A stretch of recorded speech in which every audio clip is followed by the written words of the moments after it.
Just show her the basics, my boss said, so I did. Trained my replacement for 2 weeks, then left her alone with my 12-page job file. She thought it was entry level. Now she's panicking and blowing up my phone, but I'm done helping them. I was standing in the middle of a half-lit conference room in Cleveland, staring at the glowing monitor where my replacement, this trembling 24-year-old girl named Kayla, had just opened the wrong folder. She hadn't meant to. I watched her click it by accident, her face tightening the second her eyes hit the wall of responsibilities listed there. 17 pages of tasks, 3 different job functions, all of it disguised as a coordinator role. She didn't speak for almost a minute. Then slowly, she turned her head toward me like she was afraid she might break something inside herself if she moved too fast. This is your job, she whispered. I didn't answer. I didn't have to. The screen said everything. The room felt cold despite the flickering fluorescent lights humming above us. My cardboard box sat under the conference table, half-packed. Someone had left a stale muffin on the corner of the table from this morning's staff meeting. The office always smelled faintly like burnt coffee and old printer toner, familiar enough to make my stomach tighten even now. They told me I'd just be helping with scheduling and reporting, Kayla said, voice barely holding together. They said you'd show me the basics, she swallowed. Why would they lie? Because that's what they do, I thought. Because they did the same thing to me 5 years ago when I walked in here bright-eyed, thinking I'd finally gotten my foot in the door at a professional firm. Because they didn't hire people, they drained them. Quietly, systematically, until they burned out. But I only said, Kayla, close the file. She didn't. Her eyes were locked on the section labeled quarterly deliverables, where all the hidden duties were laid bare. Her lip trembled. How did you do all of this? I didn't tell her about the nights I slept in my car for 2 hours just to make a 6 a.m. deadline. I didn't tell her about the ulcers or the panic attacks in the bathroom stall, or how Weston, my director, took credit for every major process I built, or how HR told me I was classified correctly, even after I showed them proof I was running operations for 3 teams. Instead, I said, I didn't, not without destroying myself. Her breathing got shaky. They can't expect one person to do this. They can, I said quietly, and they will. Why didn't you warn me? Because I wanted to say, they blindsided me with a termination meeting 2 weeks ago and told me to train the person taking my job. Because I was exhausted. Because part of me wanted them to finally feel the consequences of the mess they'd buried under my name. But that wasn't the whole truth, not yet. Kayla closed the file, hands shaking so badly she missed the X twice. They're going to fire me, she whispered. I already missed 2 deadlines this week. Weston said I lacked initiative. I thought he meant I wasn't catching on fast enough. She hugged her arms. I didn't know he meant this. Her voice cracked. I felt something twist in my chest, something old and bitter and familiar. She finally looked at me, eyes pleading. What am I supposed to do? Before I could answer, the conference room door swung open. Weston stepped inside, fake smile plastered on his face. Ladies, he said, hope you're making progress. Kayla, I'll need those metrics by 5. Kayla's face drained. The ones due Friday? Yes, he said smoothly. Then he glanced at my half-packed box and the corner of his mouth curled. And you, he said to me, don't forget just the basics. He walked out, leaving the door open. Kayla stared at me like she was drowning. And that was the moment I realized something. They didn't just replace me. They expected her to collapse exactly the way I had. And suddenly, a decision I'd been avoiding slammed into me all at once. A decision that would change everything. I picked up the box and walked out of the room, but not out of the building, not yet. Because what they didn't know was that I wasn't done, not by a long shot. When I first walked into Ellison and Crane in downtown Cleveland, I honestly believed I'd made it. I was 26, living in a studio that smelled like radiator steam, eating cheap ramen to keep up with student loan payments. Getting hired as an administrative coordinator felt like someone had finally cracked open a window in a suffocating room. I told my mom I'd have benefits, a stable salary, a clear career path. She cried on the phone and said, "Baby, you deserve this." The first few months were normal, boring even. Scheduling client meetings, logging inventory requests, organizing quarterly binders. I was good at it, better than good, and it felt nice to be appreciated, even if Weston, my director, never actually said thank you. He was the kind of man who only looked at you when he wanted something. At first, I mistook that for confidence. The shift started small. A senior analyst left unexpectedly, and Weston temporarily asked me to pick up her reporting tasks. Then a project manager took medical leave, and suddenly I was helping with client deliverables. The operations coordinator resigned, and somehow I found myself updating internal workflows just until they hire someone new. Except no one was ever hired. The responsibilities stuck to me like burrs. Every time I asked if we were backfilling roles, Weston had a reason. Budget freeze, new structure in development. Let's revisit this next quarter. Next quarter never came. Instead, the requests escalated. By year 2, I was juggling scheduling, reporting, customer data maintenance, compliance documentation, and technical troubleshooting across 3 departments.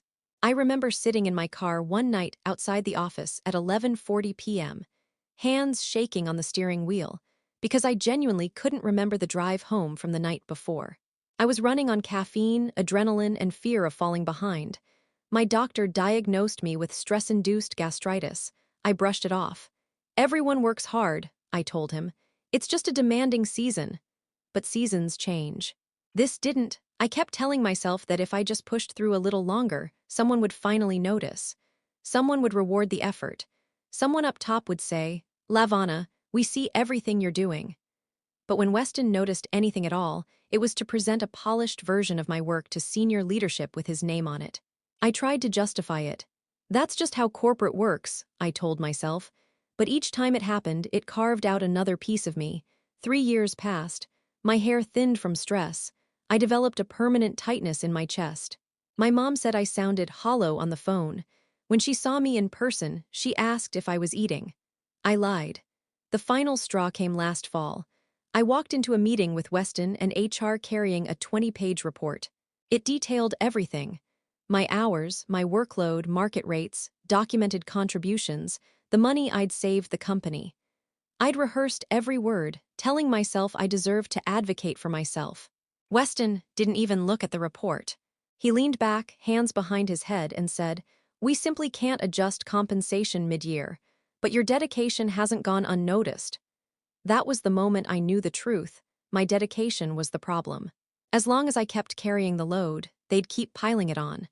3 days later, they called me into HR and said my role was being restructured, eliminated. They handed me 2 weeks of severance and said I'd need to train the new hire. When I walked out of the room, my cheeks were burning. Not from sadness, from humiliation, from rage. And then Kayla arrived, bright smile, fresh blazer, eager to prove herself. Just like I'd been. Watching her now, seeing her crumble under the same invisible weight they dumped on me, something inside me shifted from bitterness to clarity. Because this wasn't just my story of survival. They were about to do it to her. And that was the moment I realized. I wasn't walking away this time. I was going to make sure they never did this to anyone again. But I had no idea just how deep the rot went, or how far I would have to go to expose it. I didn't sleep that night. Every time I closed my eyes, I saw Kayla's face, her confusion, her panic, the way her hands shook when she realized she'd been set up to fail. It dragged me right back to the nights I'd cry in the bathroom stall or stare at the ceiling of my apartment, wondering how the hell my life had shrunk into spreadsheets, deadlines, and quiet desperation. By morning, something in me had hardened. I wasn't going to be the silent casualty they expected. Not anymore. I drove to the office early the next day before most people were in. Cleveland mornings in late fall have this cold bite, the kind that seeps through your coat and makes you feel awake against your will. I climbed the stairs instead of taking the elevator, needing the physical movement to burn off the adrenaline. Kayla was already there.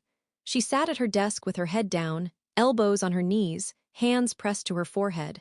Her blazer was wrinkled like she'd slept in it. There was a half-eaten granola bar next to her keyboard.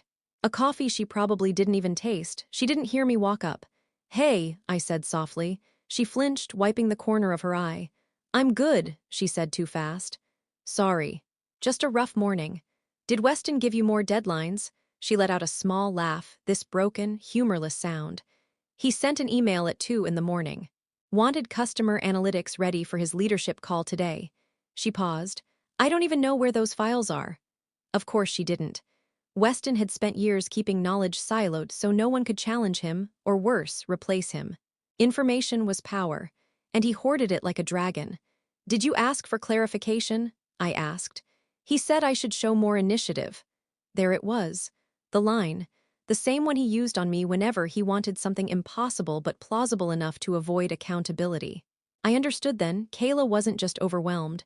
She was being groomed for burnout. The same playbook, the same setup, the same trap. I looked around the office. Empty chairs, flickering lights. Papers stacked carelessly on desks. Everyone who'd ever tried to push back had quit or been pushed out. I was the last one who knew the full picture. And they were counting on me to leave quietly. That thought made something inside me snap into focus. You're not the problem, I told her firmly. The system is. She stared at me, confused. What system? I didn't answer right away. Instead, I reached for her mouse and opened a folder buried 4 layers deep. Inside were the workflow spreadsheets Weston never updated. The ones I used to maintain secretly. The ones showing how many people the job actually required. Her eyes widened. Why didn't anyone show me this? Because if you knew, I said, you'd realize the work is impossible. Her voice broke. I thought I was just stupid. No, I said sharply. You were misled. She inhaled shakily. Why did they do this? Why lie? I hesitated. Not because I didn't know, but because saying it out loud felt like crossing a line I couldn't return from. To trap you, I said. To exploit you until you break or quit. She covered her mouth. A tear slipped down her cheek. And in that moment, everything in me solidified into a cold, burning purpose. I wasn't just going to expose the truth. I was going to dismantle the machine that ate people alive. Before I could say more, Weston's door slammed open. He spotted us instantly. Lavana, he said, fake surprise dripping from his voice. You're awfully early for someone who's been offboarded. Kayla wiped her eyes fast, but he noticed. He always noticed weakness. And you, he said to her, his smile razor-thin. I hope you're not distracting our departing employee. You have deadlines. The urge to walk across the office and break his clipboard over his head was stronger than I expected. Instead, I smiled. Because for the first time in 5 years, I had nothing to lose. He didn't know it, but the building blocks of my revenge had already started shifting into place. And one move, just one, was going to flip everything. The twist didn't come the way I expected. I thought Weston would slip up, or HR would accidentally reveal the truth, or maybe Kayla would uncover something buried deep in the system. But the betrayal that hit me hardest came from someone I trusted. It was Mara. If you'd asked me even a month earlier who had my back in that office, I would have said her every time. She'd been there since my first week.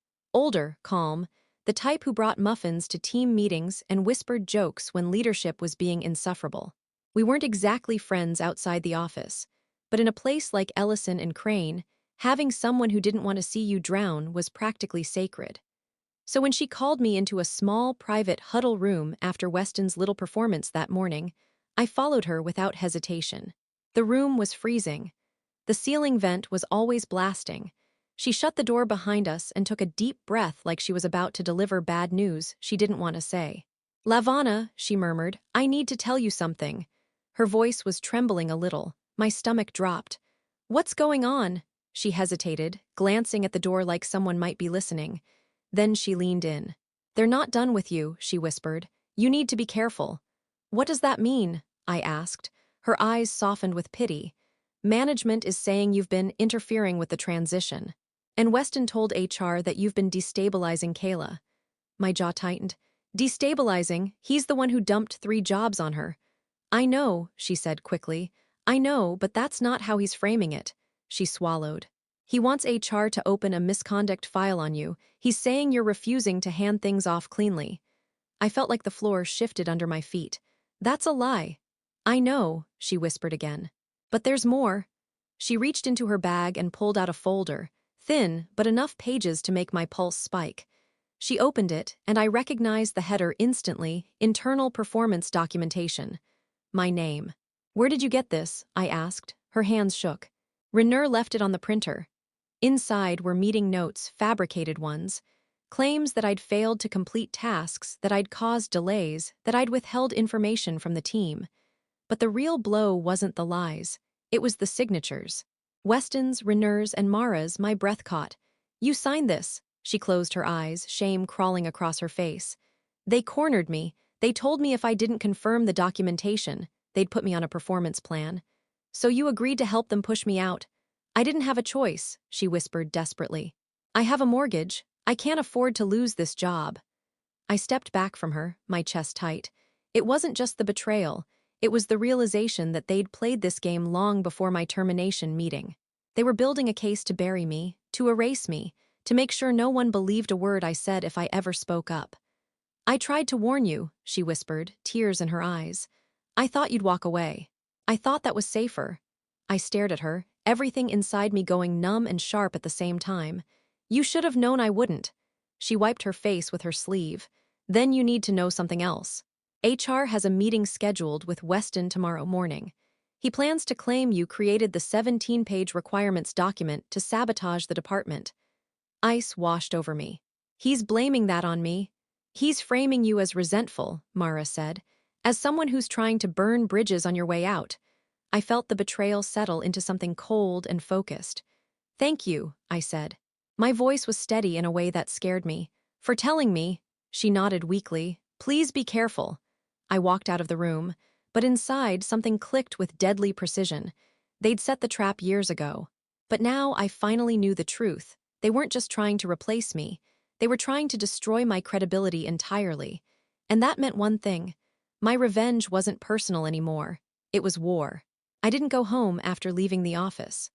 I drove straight to the little 24-hour diner on Superior Avenue, the one with the sticky tables and the ancient jukebox that only plays Motown. I slid into a booth, ordered a coffee I wouldn't drink, and opened my laptop. I didn't know exactly what I was going to do, but I knew one thing. I wasn't going to let them rewrite my story. That folder Mara showed me, those forged performance issues, lit something in me that I hadn't felt in years. Not anger. Not fear, clarity. For the first time since stepping into that hellhole 5 years ago, I saw the whole machine clearly.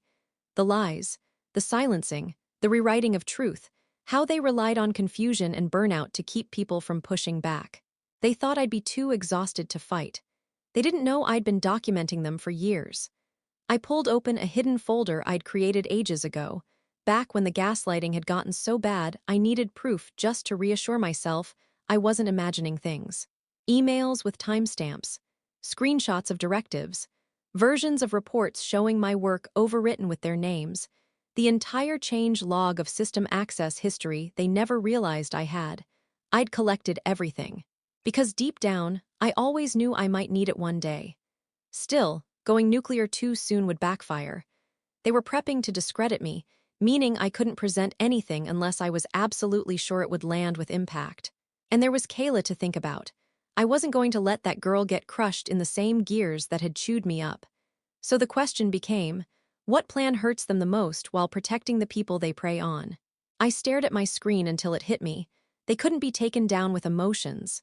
They didn't care who cried or who broke under the workload. They cared about two things, client retention and liability. If a client complained, Weston blamed staffing transitions. If a deliverable failed, Reneur claimed someone didn't follow protocol. But the truth was this. The entire department was built on lies they were terrified anyone would uncover.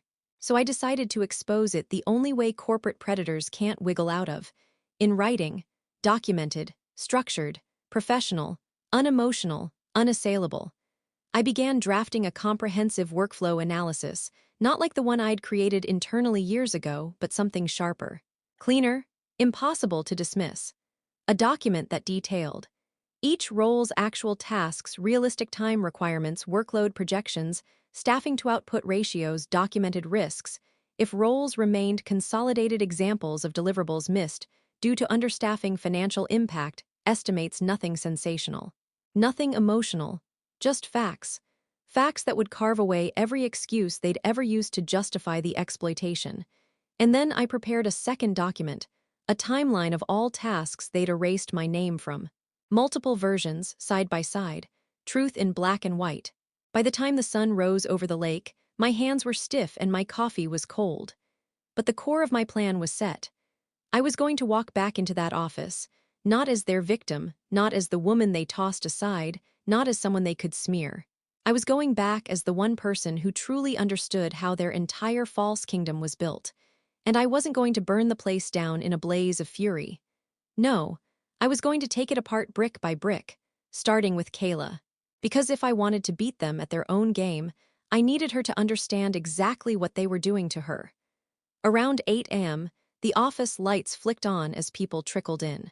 I parked my car, walked up the steps with my laptop bag slung over my shoulder, and stepped through the glass doors.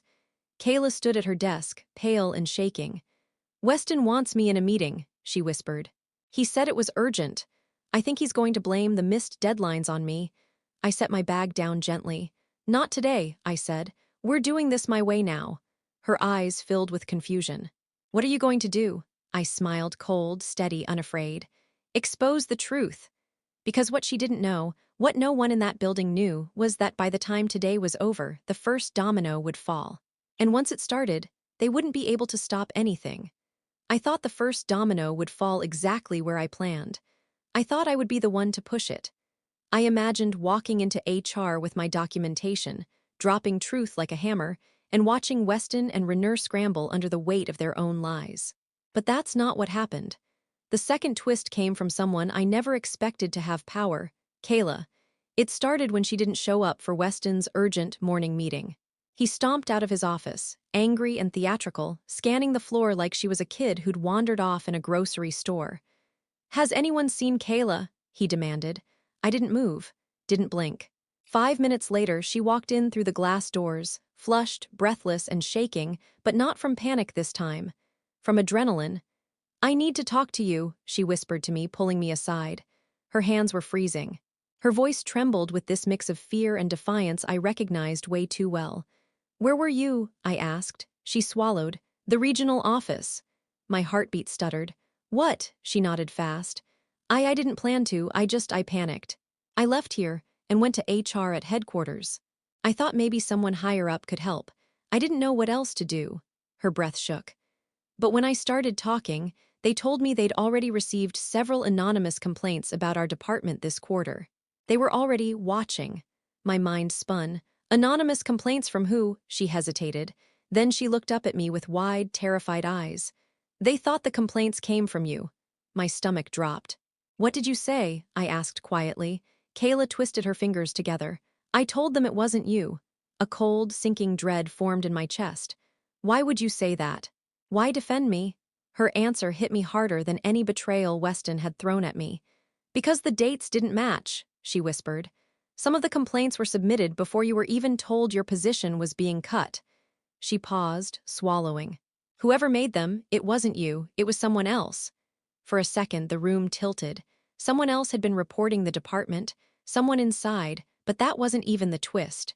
"The woman from headquarters," Kayla continued, "she asked me if I could pull a few internal documents for her, task logs, deliverables tracker.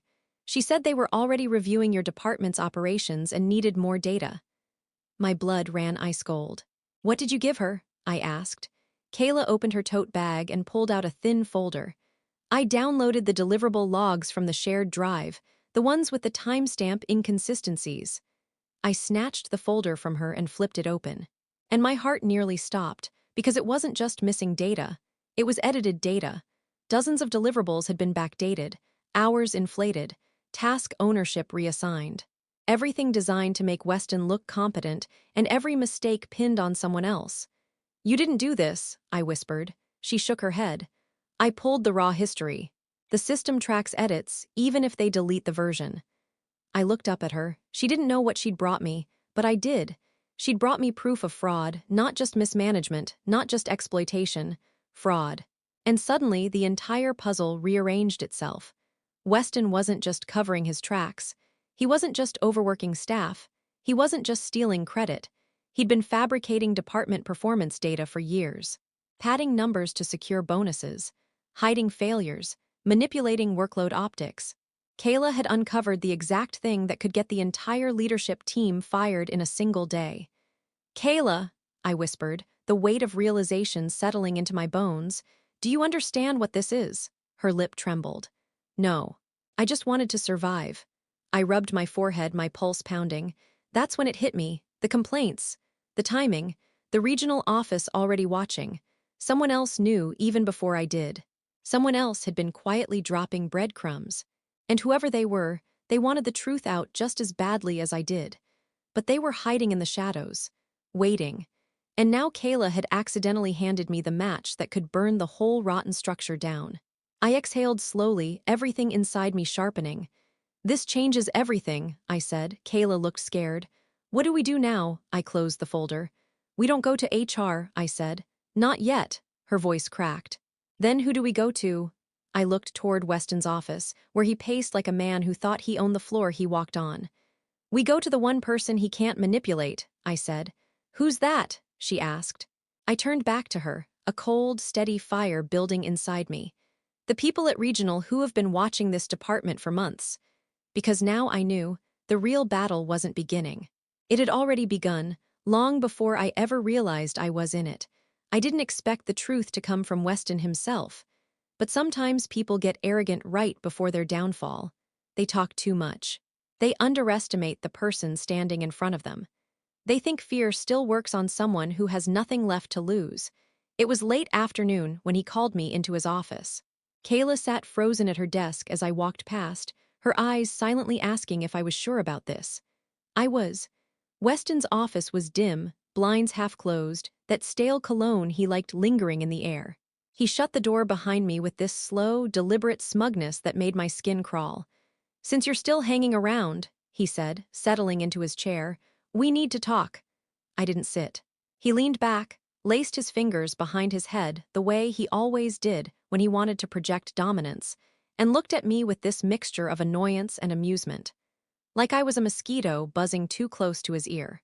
"You've made quite a mess," he said. My voice stayed steady. "You're rewriting deliverable logs." A flicker of irritation crossed his face, but he covered it fast. "You don't know what you're talking about. I have the raw edit history." He paused, then laughed. Actually laughed. "And what exactly do you think you'll do with it? You don't work here, you're a disgruntled ex-employee." There it was, the narrative he'd been crafting. My silence made him keep talking. He wanted me to know how powerless he believed I was. "You don't understand the game," he said, leaning forward. "And frankly, you never did." Something inside me went still. I waited. He rubbed his temple like I was the problem. "Do you know why your position was eliminated?" "Yes," I said, "because I kept asking for fair compensation." He smirked, shaking his head. "No.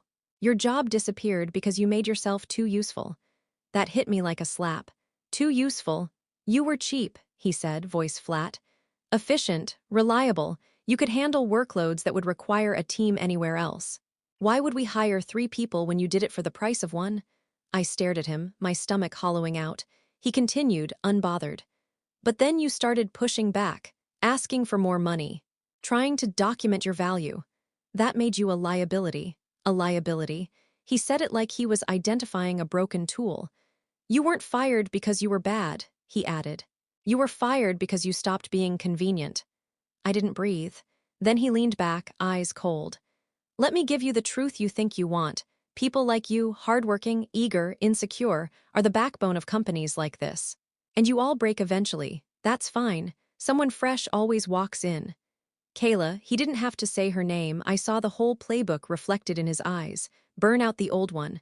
Slot in a new one. Repeat. "And the complaints sent to Regional?" I asked quietly. His jaw tightened. Good, he hadn't expected me to know. He exhaled sharply. "Those idiots upstairs need to see improvement in the numbers." I gave them improvement. "You falsified it." "I ensured stability," he snapped. "And they rewarded me for it. Do you have any idea how many bonuses I earned keeping this place operating lean?" My throat tightened.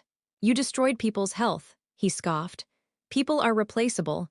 That did it. The coldness of it, the utter emptiness, the way he believed it so fully without a shred of hesitation.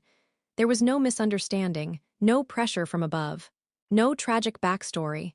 Weston did what he did because it benefited him, because he could, because he saw people as expendable resources, and because cruelty was efficient. He stood up, stepping just close enough to make it clear he wanted to intimidate me. "Let me be clear," he said. "If you try anything, I will bury you professionally.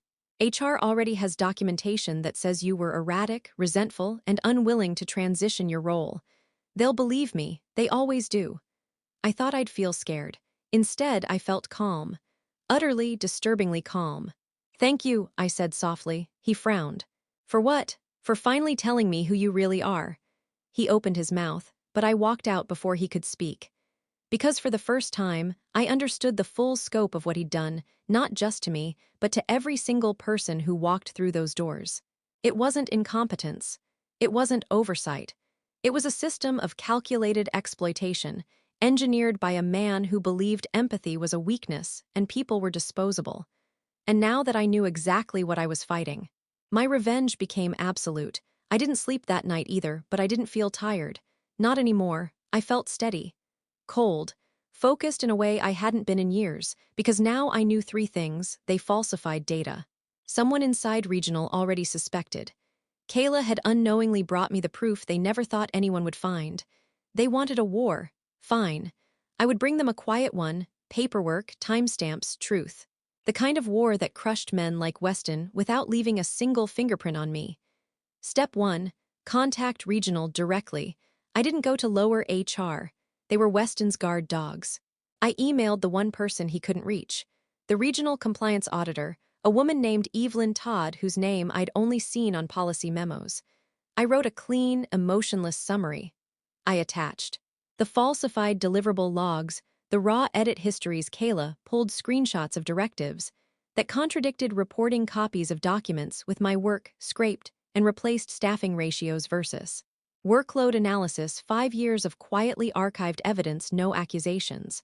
No feelings, just, these discrepancies require urgent review. I hit send at 7:02 am. She responded at 7:11. Call me, 10 minutes. That told me everything. Step 2, the meeting. Evelyn didn't ask for a Zoom call. She gave me an address downtown, the regional headquarters, the same place Kayla had stumbled into the day before. She brought me into a glass-walled conference room overlooking the lake. She didn't waste time. Start from the beginning, she said, and so I did, clean, factual, no anger. I walked her through the patterns. How deliverables had been backdated to hide failures. How staff were overloaded to the breaking point. How bonuses Weston earned lined up suspiciously well with falsified performance data. I showed her everything. When I finished, Evelyn closed her binder and asked the question that mattered most. Who else knows? I hesitated, but Kayla deserved the truth. A new hire. She found the requirements document they hid. Evelyn nodded slowly. We've had anonymous reports for months, she said. We suspected data manipulation but didn't have internal proof. She tapped the folder. This changes everything. She leaned back, eyes sharp. Do not go to the office, she said. I mean it, go home, let us handle the rest. I didn't argue. Step 3, the audit storm. Around 2 p.m., my phone buzzed nonstop. Texts, missed calls, emails. Kayla, regional audit team is here. Mara, what did you do? HR, ironically, please contact us ASAP regarding compliance questions. I didn't respond. I watched the storm hit from my couch with a blanket around my shoulders and the first real sense of peace I'd felt in years. Evelyn later told me how it unfolded. Every workstation was inspected. Every deliverable log pulled. Every version history reviewed. Every locked folder Weston kept was accessed by it. And every inconsistency pointed directly to him and to Rener and their little circle. By 4 p.m., Weston was escorted out of the building. By 5, Rener was asked to turn in his badge. By Friday, all 3 department heads were placed on administrative leave pending investigation. Not one of them saw it coming, because the attack wasn't emotional. It was procedural. And procedure is the one language men like Weston never imagined someone like me could weaponize. Step 4, building something better. A week later, regional leadership called me. They didn't ask, they offered. A consulting contract. Oversight responsibility for rebuilding departmental workflows. A salary that didn't insult my sanity. Authority to restructure training, documentation, and workload distribution. And one condition I insisted on. Kayla becomes the new operations lead. With real pay, real boundaries, real authority. Evelyn didn't hesitate. Done. Step 5, closure. The first day I walked back into the office, not as their overworked shadow, but as someone with actual power. No one knew whether to make eye contact or run. Kayla stood at the front of the room, hands clasped, nervous and proud. I introduced her formally, watched the shock ripple across the staff, and then outlined the new structure: clear roles, defined tasks, actual staffing. As people relaxed, as the tension broke, I felt something uncoil inside me, a life returning. Later, as I packed my old desk, Kayla came over. "You saved me," she whispered. I shook my head. "No. I just refused to let them sacrifice you the way they sacrificed me." She hugged me, hard. When she pulled back, she asked, "What do you call what you did?" I smiled, tired, satisfied. "Not revenge," I said. "Correction." Then I slid my old office key into a drawer, closed it gently, and added, "But it felt damn good."